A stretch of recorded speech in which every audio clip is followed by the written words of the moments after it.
নির্দিষ্ট দলের ইচ্ছায় সনদ বাস্তবায়ন নয়, জনগণের ম্যান্ডেট জরুরি বলছে বিএনপি। 9 মাসের আলোচনায় সম্ভব নয় সব, মন্তব্য প্রেস সচিবের। আপনি একটা কথা বলবেন, আরেকজন একটা কথা বলবে, তারপরে এর দ্বিমতের ভিত্তিতে আমরা একটা কনসেনসাসে যে তারপরে একটা ডিসিশন হবে। এই কনসেনসাসের মধ্যে আমাদের কিন্তু 31 নম্বর সবকিছু আসে নাই, কিন্তু আমরা সেটা নিয়ে রাস্তায় যাচ্ছি। আগামী নির্বাচনে সেগুলোই আমরা জনগণের কাছে যাব। জোটে বড় দলের প্রতীক নিয়ে প্রচারণা শুরু করলেও নতুন আরপিও বাধায় বিপাকে শরিক দলগুলো। ভোটের মাঠে চ্যালেঞ্জে পড়ার শঙ্কা। জালনোট ঠেকাতে হিলি সীমান্তে বিজিবির সতর্কতা, স্থলবন্দরে যাত্রীদের তল্লাশি, নির্বাচন ঘিরে কুমিল্লা সীমান্তে ঢুকছে বিদেশি অস্ত্রের চালান।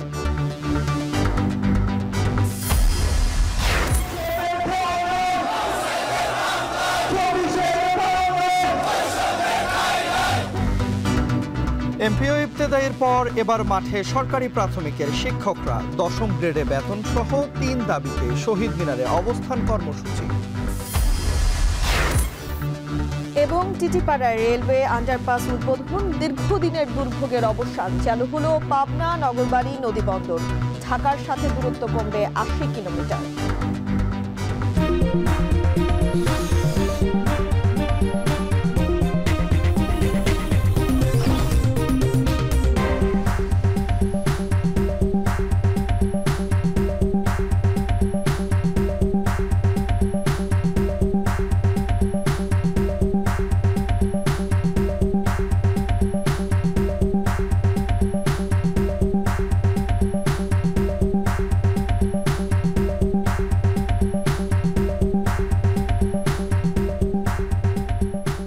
স্বাগত। এখন দুপুরে পুরো আয়োজনে আপনাদের সঙ্গে আছে আমরা দুজন, আমি তন্ময় কুমার রায় এবং আমি তানজিলা খান মিম। ভোটের কিছু নাই উল্লেখ করে বিএনপির স্থায়ী কমিটির সদস্য আমির খসরু মাহমুদ চৌধুরী হুঁশিয়ারি দিয়ে বলেছেন, কথায় কথায় আন্দোলন করবেন না, বড় দল রাস্তায় নামলে সংঘর্ষ হতে পারে। রাজধানীতে এক আলোচনার সভায় তিনি বলেন, জুলাই সনদ বাস্তবায়ন জনগণের ম্যান্ডেট নিয়েই করতে হবে। একই অনুষ্ঠানে জামায়াত নেতা হামিদুর রহমান আজাদ বলেন, তার দল আলোচনার টেবিলে কথা এগিয়ে নিতে চায়। আর প্রেস সচিব শফিকুল আলম মনে করেন, 9 মাসের সব সমস্যার সমাধান সম্ভব নয়, আলোচনা নির্বাচনের পরেও হতে পারে। বিস্তারিত প্রতিবেদনে। নির্বাচন আসলেই নানা প্রতিশ্রুতি নিয়ে ভোটারদের কাছে যান প্রার্থীরা, আর নির্বাচন শেষে প্রতিশ্রুতি পূরণে ঠিক ততটাই উদাসীন থাকেন নির্বাচিতরা। তবে তরুণ প্রজন্ম এখন আর প্রতিশ্রুতি ভুলতে চান না, তাই নিজেদের মতামত তুলে ধরার পাশাপাশি নির্বাচন পরবর্তী সময়ে কতটুকু ইশতেহার বাস্তবায়ন হলো তার কড়াই গণ্ডায় হিসেব নেওয়ার একটি মাধ্যম জনতার ইশতেহার। রাজধানীর একটি হোটেলে ট্রেসের আয়োজনে তুলে ধরা হয় কিভাবে ডিজিটাল মাধ্যম ব্যবহার করে নির্বাচনী ইশতেহারে জনগণের সাথে রাজনৈতিক দলের জবাবদিহিতা বাড়ানো যায়। দেশের একজন নাগরিক জাতীয় ইস্যু, নিজ এলাকার সমস্যা ও চাহিদা এবং বিভিন্ন পেশা বা শ্রেণীর মানুষের প্রয়োজনীয়তা নিয়ে মতামত দিতে পারবেন, যা রাজনৈতিক দলগুলোর ইশতেহার তৈরিতে সহযোগিতা করবে। তবে এখানেই শেষ নয়, নির্বাচনের পর সরকার কতটুকু তা বাস্তবায়ন করলো সেই হিসেব নিকেশ তুলে ধরবে এই মাধ্যম। কমিউনিটির যে সমস্যাগুলি, এই সমস্যাগুলি ওনারা কিভাবে সমাধান করবেন, কিভাবে ওনারা ম্যানিফেস্টোতে অন্তত আসা দরকার বলে আমরা মনে করি।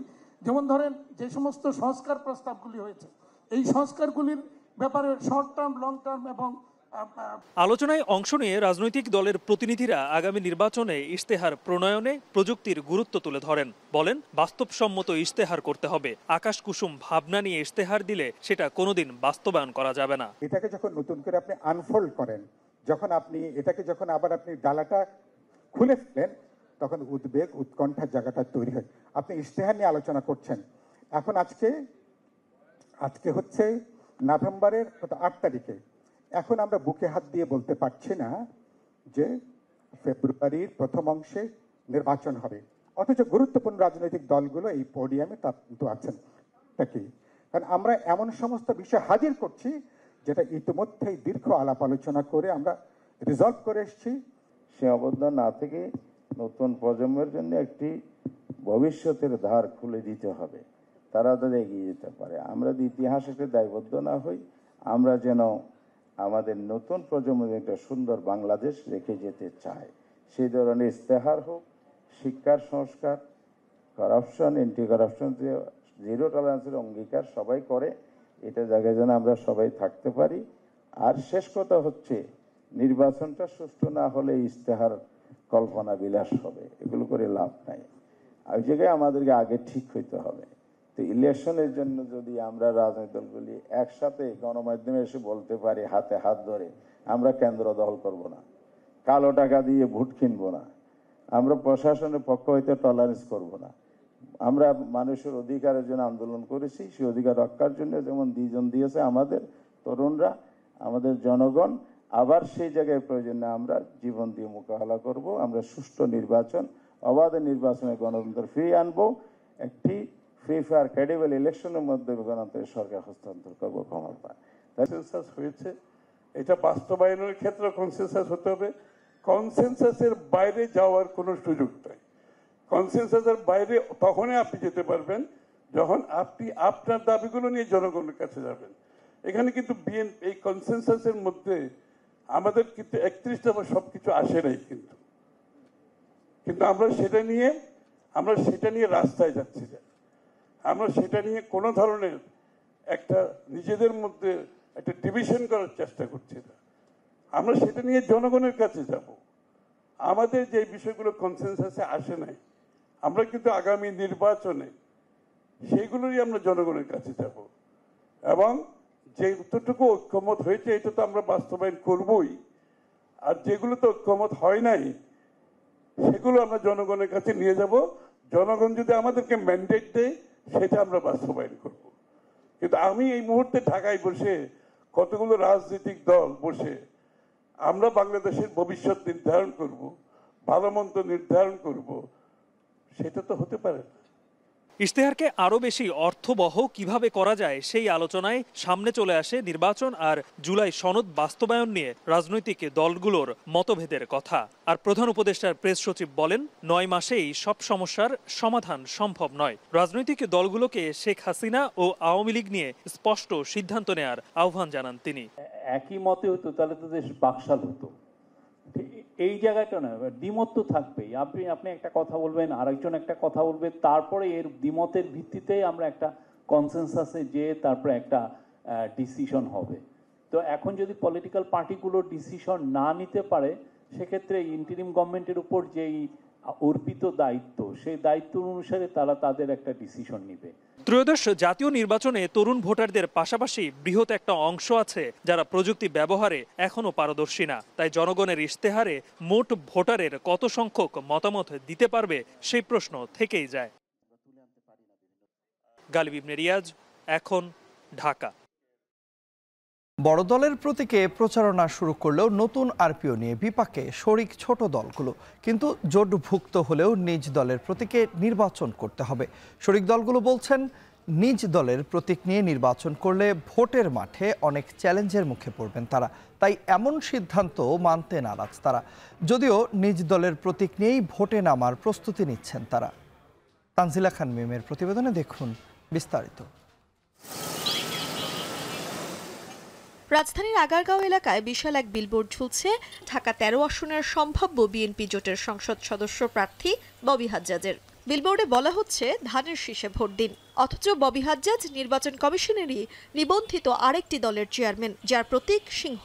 সংশোধিত আরপিও অনুযায়ী ধানের শীষ নয়, তাকে ভোট চাইতে হবে নিজ দলের মার্কা সিংহ প্রতীকেই। কিন্তু ইতোমধ্যেই যারা বিগত দিনের ধারা মেনে জোট বেঁধে অন্য দলের প্রতীক ব্যবহারের চেষ্টা করেছেন, তারা বলছেন নির্বাচন কমিশনের এমন সিদ্ধান্তে তাদের রাজনৈতিক অধিকার খর্ব করা হচ্ছে। একই সাথে অন্তর্বর্তীকালীন সরকারের অবস্থান নিয়েও প্রশ্ন তুলছেন তারা। গণতন্ত্রকে কিভাবে উদ্ধার করা হচ্ছে এই আরপিওতে, এই সংশোধনটার মাধ্যমে? রাদার আরও রাজনৈতিক অধিকার যা যা ছিল এটা তো খর্ব করা হচ্ছে। এর আগে কি ছিল? জোটে থাকলে আপনি জোটের মার্কাও নিতে পারেন, নিজের মার্কাও নিতে পারেন। কেউ যদি নিজের মার্কা নিতে চায় কেউ থামাচ্ছে না তাকে, কিন্তু জোটের মার্কা নিতে হলে সেই স্বাধীনতাটাও তার ছিল। এখন কি করলেন? এই স্বাধীনতাটা খর্ব করে দিলেন। যেহেতু আসলে নির্বাচনী জোট করা হয় কৌশলগত কারণে নির্বাচনে জেতার জন্য, তো 10টা দল মিলে যদি জোট করে আর 10টা দলের 10টা প্রতীকে নির্বাচন করা হয়, তো এক ধরনের হজাবরল অবস্থা তৈরি হয়, মানে ক্যাম্পেইন করাটা আসলে ঝামেলা হয়ে যায়। সম্প্রতি নির্বাচনের প্রধান আইন আরপিওর সংশোধন করে অধ্যাদেশ জারি করেছে সরকার। সংশোধিত এই আইনের 20 ধারায় মৌলিক পরিবর্তন এনে বলা হয়েছে, নিবন্ধিত কয়েকটি দল মিলে জোট করলেও জোট মনোনীত প্রার্থীকে প্রতিদ্বন্দ্বিতা করতে হবে নিজ দলের প্রতীকেই। এতে বেশ বিপাকেই পড়েছেন নতুন নিবন্ধিত কিংবা ছোট ছোট দলের মনোনয়ন প্রত্যাশীরা। আমরা প্রথম থেকে প্রিপারেশন নিচ্ছি একভাবে, আরপিও একভাবে আছে, হঠাৎ করে আপনি আরপিও চেঞ্জ করে নিয়ে আসলেন, এখন মানে আর 2 মাস বাকি 3 মাস বাকি নির্বাচনে, এখন পুরোপুরি নতুন আঙ্গিকে সবার তৈরি হতে হবে। সো এইটা কয়েকজনকে লাভ দেবার জন্যই করা হয়েছে বলে আমরা বিশ্বাস করি এবং অত্যন্ত নেতিবাচক একটা মুভ করেছে সরকারের পক্ষ থেকে, এটা আমরা বিশ্বাস করি। আমরা দলগুলোর সাথে এটি নিয়ে বসি নাই, সরকার সিদ্ধান্ত নিয়েছে, সেই সিদ্ধান্তে মোতাবেক আমরা কাজ করব। তবে আমার কাছে যেটি মনে হয় যে যেহেতু গণ অভ্যুত্থানের পরে এই নির্বাচন কমিশন গঠিত হয়েছে, তারা যদি এই আরপিও সংশোধন নিয়ে দলগুলোর সাথে বসতো, আলাদাভাবে কথা বলতো, সেটি ভালো হতো। সংশ্লিষ্টরা বলছেন, আইন যেহেতু সংশোধন হয়ে গেছে তাই তেমন কিছুই করার নেই প্রতীক ইস্যুতে। এজন্য অনেকটা বাধ্য হয়েই নিজ দলের প্রতীক নিয়ে ভোটের মাঠে নামতে হচ্ছে সম্ভাব্য জোটভুক্ত দলগুলোকে, যদিও প্রতীক নিয়ে আইনি লড়াইও করতে চান তারা। যদি সরকার মত বদলায় বা কোনো মামলা হয়, এগেন আমরা জানি না, তারা অলমোস্ট সবাই নেগেটিভলি এফেক্টেড। সো এর মধ্যে কেউ যদি মামলা করে, তারপর সেটা কোর্টের প্রসিজিওর কি হবে কি না হবে, সো এখনো যে আমরা অ্যাবসলিউট সার্টেন এটা হবেই না তা জানি না। তো জোটের একটি প্রতীক যদি থাকে, সেক্ষেত্রে আসলে ওই জোট নির্বাচনে জেতার ক্ষেত্রে তারা সহজে কাজ করতে পারে সবাই মিলে, কিন্তু আলাদা আলাদা প্রতীক যদি থাকে সেক্ষেত্রে আসলে কাজ করাটা কঠিন হয়ে যায়। সংশোধিত আরপিওর এমন বিধানের আপত্তি জানিয়েছিল বিএনপি এবং দলটির মিত্র দলগুলো, কিন্তু জামায়াত ও জাতীয় নাগরিক পার্টি সহ কয়েকটি দল এই সংশোধনের পক্ষে শক্ত অবস্থান নেয়। শেষ পর্যন্ত এই সংশোধন বহাল থাকায় তারা মনে করেন ভোটারদের কাছে এখন থেকে দলের পরিচয় আরও স্পষ্ট হবে। ধানের শীষ, দাঁড়িপাল্লা আর শাপলা কলি, অন্যান্য সকল দল যদি এই 3টা মার্কায় বিলীন হয়ে যায়, তাহলে আপার হাউসে তো এই 3টা দলের বাইরে অন্য কেউ থাকবে না। কিন্তু আমরা চাই যে আপার হাউস যেহেতু লোয়ার হাউসের মধ্যে বিশেষত সরকারি দল এবং প্রধান বিরোধী দলের একটা প্রতাপ বেশি থাকবে, ফলে আপার হাউসটা আরেকটু ডিস্ট্রিবিউটিভ হোক। ফলে সেটার জন্য কিন্তু আপনার এই নিজের মার্কা ইলেকশন করাটা খুব জরুরি। এই যে এখন যে সমস্যাটা, এটা আসলে বিএনপি এবং বিএনপির সাথে কিছু এক ব্যক্তি কেন্দ্রিক কিছু দলের সমস্যা, এটা অন্যান্য কারো সমস্যা না। বাংলাদেশের রাজনীতিতে জোটভিত্তিক নির্বাচন দীর্ঘদিনের ঐতিহ্য, কিন্তু প্রতীক ইস্যুতে আরপিও সংশোধনের ফলে ভোটের মাঠের সমীকরণ বদলে যাবে কিনা সেটি এখন দেখার বিষয়। তানজিলা খান মিম, এখন, ঢাকা। সম্প্রতি দেশের একটি সীমান্ত দিয়ে ভারত থেকে জাল নোট প্রবেশের তথ্য ছড়িয়ে পড়ার পর হিলি সীমান্তে বাড়তি সতর্কতা জারি করেছে বিজিবি।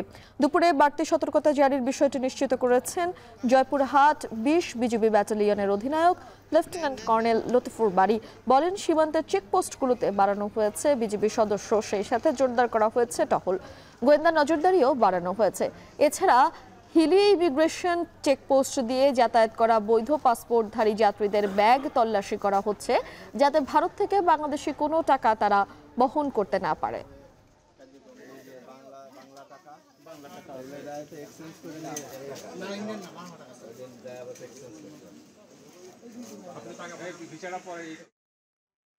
এ বিষয়ে বিস্তারিত জানাতে হিলি সীমান্ত থেকে যুক্ত হচ্ছেন সোহেল রানা। সোহেল, একটু জানাবেন, জাল নোটের প্রবেশ ঠেকাতে বিজিবি কি কি পদক্ষেপ নিয়েছে ইতোমধ্যেই?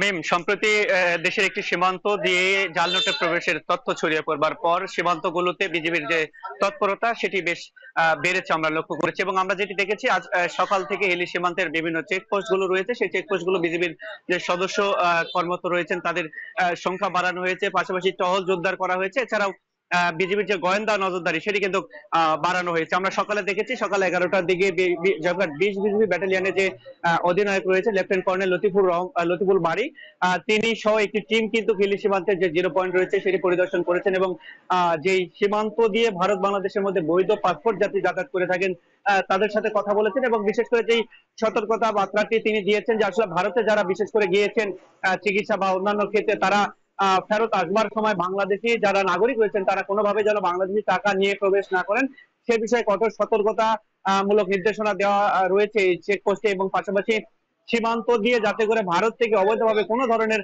জাল নোট বাংলাদেশে প্রবেশ না করে সে বিষয়ে কঠোর তাগাদা কিন্তু তিনি দিয়েছেন। তিনি যেটি বলেছেন, সম্প্রতি দেশের যে সীমান্তগুলোতে জাল নোট প্রবেশের ঘটনা ঘটছে, এরপর কিন্তু বেশ কড়া নির্দেশনা তাদের কাছে এসেছে, তারপর থেকে তারা কিন্তু তৎপর রয়েছেন এই সীমান্তবর্তী এলাকাগুলোতে। যেহেতু এই জয়পুরহাট 20 ব্রিগেড ব্যাটালিয়নের অধীনে প্রায় 10 কিলোমিটার সীমান্ত এলাকা রয়েছে, এই সীমান্ত এলাকায় যাতে কোনো ধরনের অপতৎপরতা না ঘটে সেজন্য তাদের পক্ষ থেকে নির্দেশনা দেওয়া রয়েছে। এবং তার সাথে আমি কথা বলছি, তিনি যেটি বলছেন যেহেতু আসন্ন জাতীয় নির্বাচন রয়েছে, নির্বাচনকে কেন্দ্র করে এই সীমান্ত এলাকা দিয়ে অবৈধ অস্ত্র যাতে প্রবেশ না করতে পারে এবং যারা অপরাধী রয়েছে তারা অবৈধভাবে যেন দেশে প্রবেশ করতে না পারে সেজন্য তারা কঠোর নজরদারিতে সীমান্ত এলাকাগুলো রেখেছে।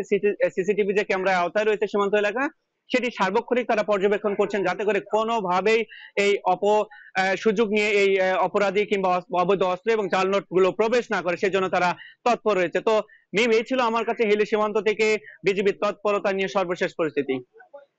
হিলি সীমান্ত থেকে সরাসরি যুক্ত হয়েছিলেন সহকর্মী সোহেল রানা। কুমিল্লার ভারত সীমান্ত প্রায় 106 কিলোমিটার বিস্তৃত। এই সীমান্ত এলাকা দেশের জন্য শুধু ভূ রাজনৈতিক গুরুত্বই বহন করে না, পাশাপাশি নিরাপত্তার জন্য এক বড় চ্যালেঞ্জ। কুমিল্লার সীমান্তের এই পথে প্রতিনিয়ত বাড়ছে বিদেশি অস্ত্রের চালান। নির্বাচন ঘিরে দেশে অরাজকতা তৈরি এবং সহিংসতা বাড়াতেই আনা হচ্ছে এসব অস্ত্র সংখ্যা বিজিবির। বিস্তারিত জানাচ্ছেন মাসুদ আলম, ক্যামেরায় ছিলেন ফোরকান হোসেন। বাংলাদেশ ভারত সীমান্ত ঘেঁষা কুমিল্লার যশপুর এলাকা। দিনের আলো ফোটার আগেই অভিযান চালায় বর্ডার গার্ড বাংলাদেশ বিজিবি। মাদকের খোঁজে গিয়ে হাতে আসে অস্ত্রের চোরাচালানের নতুন চিত্র। মাদকের আড়ালে আসা প্যাকেট থেকে জব্দ করা হয় 2টি বিদেশি পিস্তল, 2টি ম্যাগজিন ও 2 রাউন্ড গুলিসহ বেশ কিছু আগ্নেয়াস্ত্র। এই নিয়ে উদ্বেগ বাড়ছে স্থানীয় পর্যায়ে। আমাদের এই ভূমির যোগাযোগটা সহজ বলে এবং আমাদের বিজেপি এবং অপোজিটে বিএসএফের এই বিষয়গুলো তদারকি অনেক কম বলে এবং আগ থেকে আমরা বিভিন্ন পণ্য অবৈধভাবে এই সীমান্ত দিয়ে আনা নেওয়া করছি, চোরাচালানের একটা স্বর্গরাজ্য তৈরি হচ্ছে। সামনে যেহেতু আমাদের জাতীয় নির্বাচন, এই সময়টাতে এরা সংঘবদ্ধ হচ্ছে। আমার মনে হয় যে এই সীমান্ত আরও সতর্ক হওয়া দরকার। বিজিবি বলছে কুমিল্লার সীমান্তকে ট্রানজিট পয়েন্ট হিসেবে ব্যবহার করছে অস্ত্র চোরাচালানকারীরা। আসন্ন জাতীয় সংসদ নির্বাচন ও অভ্যন্তরীণ রাজনৈতিক পরিস্থিতিকে ঘিরে দেশে অস্থিতিশীলতা তৈরির পরিকল্পনায় এ অস্ত্র ঢোকানো হচ্ছে বলে আশঙ্কা তাদের। আগে থেকেই গোয়েন্দা ইনফরমেশন তথ্য ছিল, এটা জেনারেল ইনফরমেশন যে এই নির্বাচন কেন্দ্রিক দেশে একটা অরাজকতা তৈরির জন্য পার্শ্ববর্তী দেশ থেকে অস্ত্র আসার একটা সম্ভাবনা রয়েছে এবং বিভিন্ন জায়গায় কিন্তু অস্ত্র উদ্ধারও হয়েছে। আমরা কিন্তু অস্ত্রের যাতে কোনো ধরনের চোরাচালান হতে না পারে সেই ব্যাপারে আমরা পূর্বের তুলনায় অনেক বেশি তৎপর রয়েছে। চলতি বছরের গেল 10 মাসে সীমান্ত এলাকায় চোরাচালানকৃত প্রায় 60 কোটি টাকা মূল্যের মালামাল জব্দ করা হয়েছে, যেখানে আছে অস্ত্র ছাড়াও মাদক, আতশবাজি ও পোশাক সহ বিভিন্ন ভারতীয় পণ্য। আমরা কিন্তু কন্টিনিউয়াস এই যে কোথা থেকে অস্ত্র আসে কিংবা কাদের কাছে এগুলো সরবরাহ যাচ্ছে এবং যারা অস্ত্র পূর্বে থেকে অস্ত্র ব্যবসায়ী, সন্দেহজনক অস্ত্র ব্যবসায়ের সাথে জড়িত রয়েছে তাদের উপর নজরদারি আমরা কন্টিনিউ রেখেছি।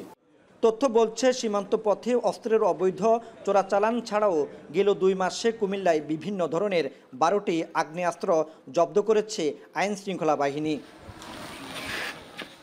মাসুদ আলম, এখন কুমিল্লা। চট্টগ্রামের হালি শহরে মোটরসাইকেল নিয়ে বিরোধী প্রতিপক্ষের ছুরির আঘাতে খুন হয়েছেন আকবর নামে এক যুবক। রাতে হালিশহর মাঝপাড়ায় এই ঘটনা ঘটে। এরই মধ্যে 2 জনকে আটক করেছে পুলিশ। পুলিশ জানায় নিহত আকবর এলাকায় একটি স্টিলের দোকানের ব্যবসায়ী ছিলেন। গতকাল রাতে তিনি স্থানীয় একজন যুবকের মোটরসাইকেলের মালিকানা নিয়ে বিরোধে জড়িয়ে পড়েন। এ সময় কথা কাটাকাটির এক পর্যায়ে প্রতিপক্ষের কয়েকজন যুবক তার বুকে ও হাতে এলোপাতাড়ি ছুরিকাঘাত করে। আহত অবস্থায় স্বজনরা আকবরকে হাসপাতালে নেয়ার পথে গাড়িতে দ্বিতীয় দফায় হামলা চালায় অভিযুক্তরা। পরে হাসপাতালে পৌঁছলে কর্তব্যরত চিকিৎসক আকবরকে মৃত ঘোষণা করেন। হামলাকারীরা সবাই হালিশহর ও নিহত আকবরের বাড়ির আশেপাশের বাসিন্দা বলে দাবি স্বজনদের। এই ঘটনায় হালিশহরের মাঝপাড়া এলাকায় আতঙ্ক বিরাজ করছে। নিহতের মরদেহ চট্টগ্রাম মেডিকেল কলেজ হাসপাতালে আনা হয়েছে। ময়নাতদন্ত শেষে মরদেহ পরিবারের কাছে হস্তান্তর ও মামলা সহ আইনানুগ ব্যবস্থা নেওয়া হবে বলে জানিয়েছে পুলিশ। বাড়িটা এখানে তো বাসা এখানে আগে দোকান দান লোক এখানে নামা ছিল আগে কোনো সত্তর বাড়ি ব্যবসা করে তো ব্যবসার কারণে নামা ছিল। ওই সন্ধ্যার পর এখানে আমার বাগিনে 8টা বাজে বাগিনের বাজার টাজার দিয়ে 8টা বাজে দাঁড়াইছিল। যারা পরে এখানে হারাইছে ফোলা 3-4 জনায় ছুরি মারি ওরা গেছে ফলাই। এমপিও ও ইবতেদায়ী শিক্ষকদের পর এবার আন্দোলনে নেমেছেন সরকারি প্রাথমিক বিদ্যালয়ের শিক্ষকরা। 10ম গ্রেডে বেতন সহ 3 দফা দাবিতে কেন্দ্রীয় শহীদ মিনারে অবস্থান কর্মসূচি পালন করছেন তারা। দাবি না মানলে রাজপথ না ছাড়ার হুঁশিয়ারি দেওয়া হয়েছে কর্মসূচি থেকে। একই দাবিতে বিকেলে শাহবাগে পালিত হবে কলম বিরতি কর্মসূচি। প্রতিবেদনে দেখুন বিস্তারিত। কেন্দ্রীয় শহীদ মিনারে অবস্থান কর্মসূচি, দাবি 10ম গ্রেডে বেতন সহ 3 দফা। গত 24 এপ্রিল প্রধান শিক্ষকদের বেতন 11তম থেকে 10ম গ্রেডে এবং 13তম গ্রেডের শিক্ষকদের 12তম গ্রেডে উন্নীত করার সিদ্ধান্ত নেয় প্রাথমিক ও গণশিক্ষা মন্ত্রণালয়। যদিও শহীদ মিনারে অবস্থান কর্মসূচিতে অংশ নিয়ে সহকারী শিক্ষকরা বলছেন এই সিদ্ধান্তে তাদের দাবির প্রতিফলন ঘটেনি, তাই আন্দোলনে নামতে বাধ্য হয়েছেন তারা। আগে যেই আমাদের ওয়াদা দিয়েছে সেই ওয়াদা আমরা মানি না, আমরা 10ম গ্রেড বাস্তবায়ন চাই। সেই দাবি উপলক্ষেই আমাদের মূল দাবি, প্রথম দাবি হচ্ছে 10ম গ্রেড চাই সহকারী শিক্ষকদের এবং আমাদের যেন 100% অর্থাৎ 100% আমরা পদোন্নতি চাই। দীর্ঘদিন রাজপথে থাকার পরেও আমাদের প্রাথমিক বিদ্যালয়ের শিক্ষকদের সাদৃশ্যমান কোনো সংস্কার হয়নি। আমরা দীর্ঘদিন ধরে সহকারী শিক্ষকদের এন্ট্রি পদ 10ম গ্রেডের জন্য আন্দোলন করছি, শতভাগ পদোন্নতির জন্য আন্দোলন করছি এবং আমাদের টাইম স্কেল উচ্চতর গ্রেডের যে সমস্যা সেটা নিরসনের জন্য আমরা আন্দোলন করছি। যোগ্যতা নিয়ে পিটিআই সংলগ্ন পরীক্ষণ বিদ্যালয়ের শিক্ষকরা তা 10ম গ্রেড ভোগ করতেছে, কিন্তু আমরা কিন্তু 10ম গ্রেড ভোগ করতেছি না কেন? আমরা এটা তো অবশ্যই বৈষম্যের শিকার। সহকারী শিক্ষকদের 10ম গ্রেডে বেতন দেয়া, চাকরির 10 ও 16 বছর পূর্তিতে উচ্চতর গ্রেড পাওয়ার জটিলতা দূর করা ও শতভাগ বিভাগীয় পদোন্নতি নিশ্চিত চান প্রাথমিক বিদ্যালয়ের শিক্ষকরা। অন্যথায় রাজপথ ছাড়বেন না তারা। যতদিন পর্যন্ত দাবি বাস্তবায়ন না হবে আমরা এই অবস্থান কর্মসূচি থেকে সরে যাব না। আমরা আর কোন আলাপন চাই না। এবার আমরা এসেছি শহীদ মিনারে, এবার আমরা প্রজ্ঞাপন দিয়ে দিতে চাই এবং 10ম গ্রেড আমাদের কোনো আর দাবি নেই। আগে আমাদের দাবি ছিল, এখন হচ্ছে আমাদের অধিকার। প্রাথমিক শিক্ষক দাবি বাস্তবায়ন পরিষদের ব্যানারে 4টি সংগঠনের শিক্ষকরা এই অবস্থান কর্মসূচিতে অংশ নেয়। অংশগ্রহণকারী শিক্ষকরা জানায় দাবি পূরণ না হওয়া পর্যন্ত আন্দোলন চলবে। সরকারের পক্ষ থেকে এখন পর্যন্ত কোনো মেসেজ আসে নাই আমাদের সমঝোতা বা আলোচনার জন্য। আমরা এই জন্য আসে নাই, এই জন্য আমরা শাহবাগ চত্বরে যাব, কলম সমর্পণ করব। 3 দফা দাবি বাস্তবায়ন না হওয়া পর্যন্ত সারা বাংলাদেশের এই শিক্ষকরা কেন্দ্রীয় শহীদ মিনারের এই অবস্থান কর্মসূচি ছাড়বে না। যেই পর্যন্ত আমাদের দাবি না হয় সেই পর্যন্ত ইনশাল্লাহ আজকে শুরু হয়েছে এবং এই কর্মসূচি অব্যাহত থাকবে। দেশে এখন 65,567টি সরকারি প্রাথমিক বিদ্যালয়ে প্রায় 3,84,000 শিক্ষক কর্মরত রয়েছে। আরিফ হোসেন, এখন, ঢাকা। এ বিষয়ে আরো বিস্তারিত জানাতে কেন্দ্রীয় শহীদ মিনার থেকে আমাদের সঙ্গে যুক্ত আছেন সহকর্মী আরিফ হোসেন। বিস্তারিত জানবো তার কাছ থেকে। আরিফ, আন্দোলনরত প্রাথমিক শিক্ষকদের সঙ্গে সরকার কিংবা রাজনৈতিক দলগুলোর পক্ষ থেকে কেউ দেখা করেছেন কিনা এবং এখন আসলে শহীদ মিনারে কি কর্মসূচি চলছে বিস্তারিত জানাবেন।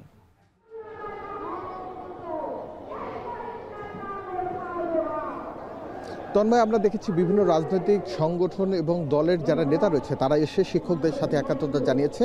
আমরা এনসিপি নেতা হান্নান মাসুদকে দেখেছি, তিনি এসেছিলেন, তিনি বলছেন যে শিক্ষকরা যে দাবিটি জানিয়েছেন সেটি যৌক্তিক দাবি এবং দ্রুত সময়ের মধ্যে সরকারকে এই দাবি মেনে নেওয়ার জন্য তারা বলছেন। এছাড়াও আমরা বেশ কয়েকটি রাজনৈতিক সংগঠন এবং বিভিন্ন ধরনের সংগঠনের নেতাদের দেখেছি যারা এসে এখানে একাত্মতা জানিয়েছেন। এখন পর্যন্ত ইতিমধ্যেই 5 ঘন্টা অতিবাহিত হয়ে গেছে। যারা শিক্ষক রয়েছেন তারা অবস্থান কর্মসূচি পালন করছেন।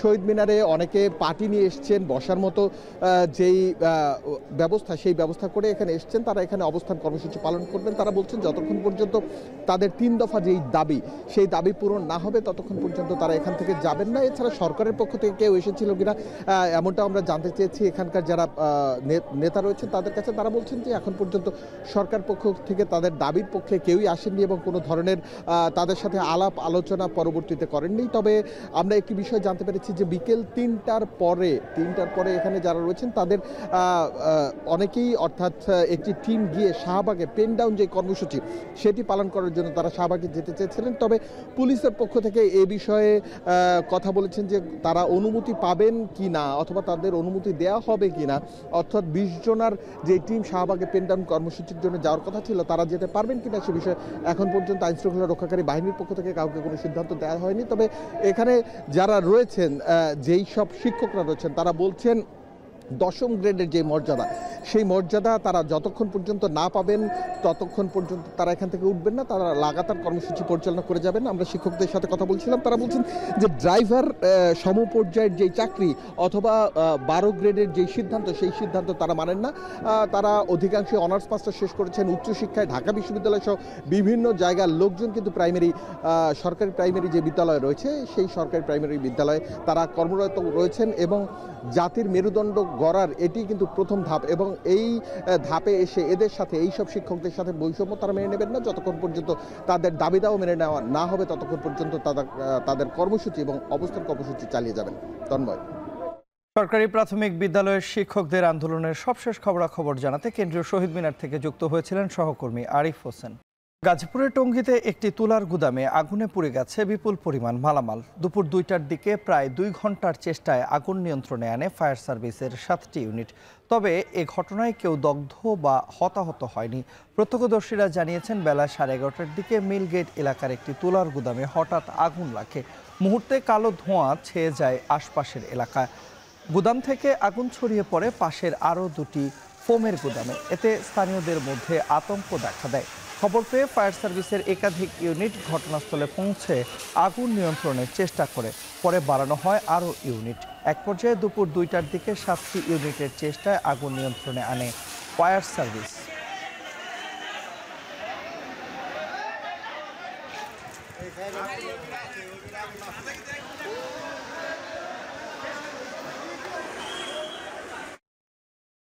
দুবছরের নির্মাণ কাজ শেষে খুলে দেওয়া হলো টিটিপাড়ায় 6 লেনের রেলওয়ে আন্ডারপাস। শুরু হয়েছে যান চলাচল। এর মধ্য দিয়ে অবসান হলো এই পথ ব্যবহারকারীদের দীর্ঘদিনের ভোগান্তি। তবে কমলাপুরে মেট্রো স্টেশন নির্মাণের কাজ চলমান থাকায় এর পুরো সুফল পেতে আরও সময় লাগবে। আসিফ ইকবাল খানের প্রতিবেদন। অবসান হলো প্রায় 2 বছরের চরম দুর্ভোগ আর অপেক্ষার। খুলে দেওয়া হলো বহুল প্রতীক্ষিত টিটিপাড়া আন্ডারপাস। এই রেল ক্রসিংয়ে দীর্ঘক্ষণ আটকে থাকার ভোগান্তি থেকে মুক্তি পেল এই পথে চলাচলকারীরা।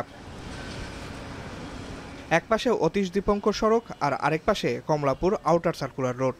মাঝে ভোগান্তির কারণ হয়েছিল টিটিপাড়ার রেল ক্রসিং। শনিবার সকালে আন্ডারপাসটি খুলে দেওয়া হয় জনসাধারণের জন্য। এতে মতিঝিলের সঙ্গে মুগদা, মান্ডা, মানিকনগর ও সবুজবাগ এলাকার সংযোগ সড়কে ট্রেনের সিগন্যালে আটকে থাকতে হবে না যাত্রীদের। গোপীবাগের রাস্তা মনে করেন যানজট, সব 3-4টা রাস্তার গাড়ি এক রাস্তাতে চলাফেরা করতে, কথা বুঝছেন। তারপর ওইখান থেকে মনে করেন এই রাস্তাটা বন্ধ হওয়া থেকে অনেক সমস্যা হয়েছে পাবলিকের। এখন অনেক সুবিধা হয়েছে, আমরা অনেক খুশি, জনগণও খুশি। হ্যাঁ, এই রাস্তা আমরা জীবনে ভাবছিনি এরকম হইব। আমি সবাইকে অনুরোধ করবো, এখন যেমন আজকের দিনটা আপনারা দেখছেন রাস্তাটা কত সুন্দর, এবং আমরা চেষ্টা করবো যাতে এই রাস্তাটা এইভাবে মেনটেন করার জন্য। ট্রেনের সিঙ্গেল কারণে মনে করেন যে প্রতিদিন 5 থেকে 6 ঘন্টা এই জায়গায় বসে থাকতে সারাদিন আর কি। পদ্মা সেতু রেল সংযোগ প্রকল্পের আওতায় এই আন্ডারপাসের নিচে থাকছে 6 লেনের রাস্তা, যার মধ্যে 4 লেনে চলবে যান্ত্রিক যানবাহন। 5 মিটার উচ্চতার গাড়ি নির্বিঘ্নে চলাচল করতে পারবে আন্ডারপাস দিয়ে। আর 2 পাশে রিক্সা, সাইকেলের আলাদা লেনের পাশাপাশি পথচারীদের জন্য রাখা হয়েছে ফুটপাত। তবে এখনও রয়ে গেছে কিছুটা প্রতিবন্ধকতা। কমলাপুরমুখী রাস্তার উপর মেট্রো রেল স্টেশনের নির্মাণ কাজ চলতে থাকায় এখনই পুরোপুরি মিলছে না আন্ডারপাসের সুফল। টেম্পোরারিলি এই কাজটা হয়তো জনসাধারণ একটু সমস্যা হবে। আশা করি এই ডিসেম্বর নাগাদ তারা এই রাস্তাটা এখানে কাজটা করবে, এরকম আমরা জানতে পেরেছি। সংশ্লিষ্টরা বলছেন, সঠিকভাবে রক্ষণাবেক্ষণ ও বিদ্যমান প্রতিবন্ধকতা দূর করা গেলে আন্ডারপাসটির মাধ্যমে সহজ হবে নগরবাসীর চলাচল। আসিফ ইকবাল খান, এখন, ঢাকা। উত্তরাঞ্চলের নৌপথে পণ্য পরিবহনের সুবিধা বাড়াতে পাবনার নগরবাড়ি নদীবন্দর আধুনিক টার্মিনাল কমপ্লেক্সের উদ্বোধন করা হয়েছে। সকালে নৌ পরিবহন উপদেষ্টা এম সাখাওয়াত হোসেন এই উদ্বোধন করেন। আরও বলেন, এ বন্দর চালু হওয়ায় পণ্য খালাসে গতি বাড়বে অন্তত 10 গুণ। এছাড়া রাজধানীর সাথে দূরত্ব কমবে প্রায় 80 কিলোমিটার। সেই সঙ্গে সরকারের রাজস্ব আয়ের পাশাপাশি বাড়বে কর্মসংস্থানও। প্রতিবেদনে দেখুন বিস্তারিত। নদীমাতৃক বাংলাদেশের পণ্য পরিবহনের অন্যতম ভরসা নৌপথ। তবে জলের বুকে জেগে ওঠা চর জেগে ব্যাহত হচ্ছে নৌ চলাচল, যার কারণে দেশের নৌবন্দরগুলো অচল প্রায়। নদীপথে উত্তরবঙ্গের অন্যতম প্রবেশদ্বার নগরবাড়িয়ে নৌবন্দর। চট্টগ্রাম ও মোংলা বন্দর থেকে পণ্যবাহী জাহাজে আমদানির পর এখান থেকে উত্তরাঞ্চলের 16 জেলায় কয়লা, সার, পাথর সহ বিভিন্ন পণ্য সরবরাহ করেন ব্যবসায়ীরা। মৃত প্রায় এই পথের 2018 সালে পুনরুদ্ধারে ও নগরবাড়ি নৌবন্দর স্থাপনের উদ্যোগ নেয় সরকার। দীর্ঘ প্রায় 7 বছর পর চালু হলো এই নদীবন্দরটি। শনিবার সকালে আধুনিক টার্মিনাল কমপ্লেক্স উদ্বোধন করেন নৌ পরিবহন উপদেষ্টা এম সাখাওয়াত হোসেন। রাজধানীর সাথে সড়ক পথে দূরত্ব কমবে প্রায় 80 কিলোমিটার। যমুনা সেতুর উপর কমবে চাপ। কম খরচে সহজে নদীপথে বিপুল পরিমাণ সার, কয়লা, সিমেন্ট, পাথর সহ অন্যান্য পণ্য আনা নেওয়া যাবে নগরবাড়ি নৌবন্দর দিয়ে। তবে নব্যতা ঠিক রাখা এই নদীবন্দরের প্রধান চ্যালেঞ্জ। আশুগঞ্জ, পানগাঁও, খানপুর এবং রৌমারীতে টার্মিনাল কমপ্লেক্স নির্মাণ করছি এবং এই সবগুলো টার্মিনাল নির্মিত হলে ইনশাল্লাহ আগামী 2027 নাগাদ আমাদের বাৎসরিক ক্যাপাসিটি 99 লক্ষ মেট্রিক টন হবে। এই বন্দরগুলো দিয়ে আমরা 99 লক্ষ মেট্রিক টন মাল ওঠানামা করাতে পারব। পণ্য খালাসে আধুনিক যন্ত্রপাতি ব্যবহার করা হবে। এতে জাহাজ থেকে পণ্য খালাস বাড়বে কয়েক গুণ। বর্তমানে প্রতিদিন মালপত্র খালাস করা হচ্ছে 2000 টন। বন্দরের কাজ শেষ হলে পণ্য খালাস করা যাবে অন্তত 20,000 টন। বাড়বে রাজস্ব আয়ও। নগরবাড়িতে আমরা কোনো ইকুইপমেন্ট দেবো না, আমাদের ইনফ্রাস্ট্রাকচার থাকবে। আমরা যিনি লিজ নেবেন 2 পার্টে, একটা হচ্ছে বন্দর পরিচালনা আর একটা হচ্ছে গুদামজাতকরণ। যিনি লিজ নেবেন সমস্ত ইকুইপমেন্ট তার হতে হবে এবং ইকুইপমেন্ট হবে DIWTA যে প্রেসক্রিপশন মধ্যে ইকুইপমেন্ট চাচ্ছে। আমি চেষ্টা করছি যে কিছু কিছু জায়গাকে সরাসরি চট্টগ্রাম বন্দরের সাথে যুক্ত করা। নদীবন্দর নির্মাণে 2018 সালে প্রায় 557 কোটি টাকায় যমুনা পারে 36 একর জায়গা জুড়ে কাজ শুরু করে সরকার। সংশ্লিষ্টরা বলছেন এই বন্দর চালু হওয়ায় বছরে 36 কোটি লিটার ডিজেল সাশ্রয় হবে আর পণ্য ওঠানামা করবে 99 লাখ মেট্রিক টন। জাওদ মাহমুদ, এখন পাবনা। রাষ্ট্রীয় সফরে নিজ জেলা পাবনায় রাষ্ট্রপতি মোহাম্মদ শাহাবুদ্দিন সকাল 10টায় গণভবন থেকে হেলিকপ্টারে শহীদ আমিন উদ্দিন স্টেডিয়ামে পৌঁছান তিনি।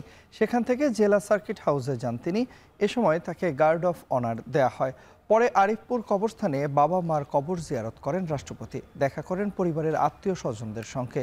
রোববার সার্কিট হাউসে আনুষ্ঠানিকতা শেষে হেলিকপ্টারে ঢাকার উদ্দেশ্যে রওনা হবেন তিনি। হৃদরোগ, ডায়াবেটিস, স্থূলতা সহ স্বাস্থ্য সমস্যা থাকলে বাতিল হতে পারে যুক্তরাষ্ট্রের স্থায়ী ভিসার আবেদন। দূতাবাস ও কনসুলেটে এ সংক্রান্ত বার্তা পাঠিয়েছে মার্কিন পররাষ্ট্র দপ্তর। স্বাস্থ্য সমস্যা থাকলে কম বয়সী অভিবাসন প্রত্যাশীরা ভবিষ্যতে যুক্তরাষ্ট্রের বোঝা হতে পারে, ভাগ বসাতে পারে নাগরিক সুবিধায়। এমন কারণ বিবেচনায় নিয়ে এই সিদ্ধান্ত ট্রাম্প প্রশাসনের। সতীর্থ কর্মকার জানাবেন বিস্তারিত। দ্বিতীয় মেয়াদে অবৈধ অভিবাসীদের দেশছাড়া করা এবং কঠোর ভিসা নীতির জন্য বারবার আলোচিত সমালোচিত হয়েছেন মার্কিন প্রেসিডেন্ট ডোনাল্ড ট্রাম্প। এবার অভিবাসন প্রত্যাশীদের যুক্তরাষ্ট্রে বসবাসের ভিসা নীতিতে নতুন সংযোজন আনতে যাচ্ছে ট্রাম্প প্রশাসন। হৃদরোগ, ডায়াবেটিস বা স্থূলতার মতো স্বাস্থ্য সমস্যা থাকলে বাতিল হয়ে যেতে পারে মার্কিন মুলুকে বসবাস সংক্রান্ত ভিসার আবেদন। আগে এ তালিকায় ছিল ছোঁয়াচে রোগ ও মানসিক স্বাস্থ্য সমস্যা। যুক্তরাষ্ট্রে বসবাসের অনুমতি সাপেক্ষে অভিবাসন প্রত্যাশীদের ভিসা দেওয়ার আগে স্বাস্থ্য পরীক্ষা কোনো নতুন বিষয় না। যক্ষ্মার মতো সংক্রামক রোগের পরীক্ষা ও আবেদনকারীর টিকা গ্রহণের ইতিহাস যাচাই ছাড়া আগেও ভিসা দিত না ওয়াশিংটন। তবে নতুন নির্দেশনায় স্বাস্থ্য বিষয়ক অনেকগুলো নিয়ম যোগ করা হয়েছে। এতে করে আবেদনকারীদের আরও যাচাই বাছাইয়ের সুযোগ পাবেন ভিসা কর্মকর্তারা। অভিবাসন বিশেষজ্ঞদের মতে প্রত্যেক ভিসা আবেদনকারীকেই এই স্বাস্থ্য পরীক্ষায় উত্তীর্ণ হতে হবে। তবে যারা মার্কিন মুলুকে বসবাসের অনুমতি চান তাদের হৃদরোগ, ডায়াবেটিস ছাড়াও ক্যান্সার, শ্বাসযন্ত্রের সমস্যা, স্নায়ুর অসুখ থাকলে হার্ড লাইনে যাবেন ভিসা অফিসাররা। সিবিএস নিউজ বলছে, সরকারিভাবে নগদ অর্থ সহায়তা বা দীর্ঘমেয়াদী চিকিৎসা সেবা ছাড়াই আবেদনকারী পুরো জীবদ্দশায় এ ধরনের চিকিৎসা খরচ বহন করতে পারবেন কিনা তাও বিবেচনা করবেন ভিসা অফিসার। আরও বিবেচনা করা হবে আবেদনকারীর পরিবারের সদস্যের স্বাস্থ্যের দিকটিও, যার মধ্যে শিশু বা বয়স্ক বাবা মা অন্তর্ভুক্ত। এই পরীক্ষার ভার দেয়া হবে মার্কিন দূতাবাস নিযুক্ত চিকিৎসককে। মার্কিন নাগরিকদের বিনামূল্যে মেডিকেয়ার বা স্বাস্থ্যসেবা দেয় ফেডারেল সরকার। কম বয়সী অভিবাসীরা স্বাস্থ্য সমস্যা নিয়ে সেখানে একবার বসবাসের অনুমতি পেলে মার্কিনীদের ট্যাক্সের টাকায় স্বাস্থ্যসেবা পাবেন তারা। এই সুবিধাটি ভিনদেশীদের দিতে চায় না ট্রাম্প প্রশাসন। আর সিবিএস নিউজের প্রতিবেদনে বলা হচ্ছে, যুক্তরাষ্ট্রে বসবাসে ইচ্ছুক অভিবাসীদের সংখ্যা নিয়ন্ত্রণে রাখতে চান ডোনাল্ড ট্রাম্প। সতীর্থ কর্মকার, এখন বিশ্ব। এই ছিল এখন দুপুর। এখন টেলিভিশন ওয়েবসাইটে দেখতে ভিজিট করুন এখন.tv। ফেসবুকে দেখুন facebook.com/tv.এখন আর ইউটিউবে দেখুন youtube.com/c/echontv।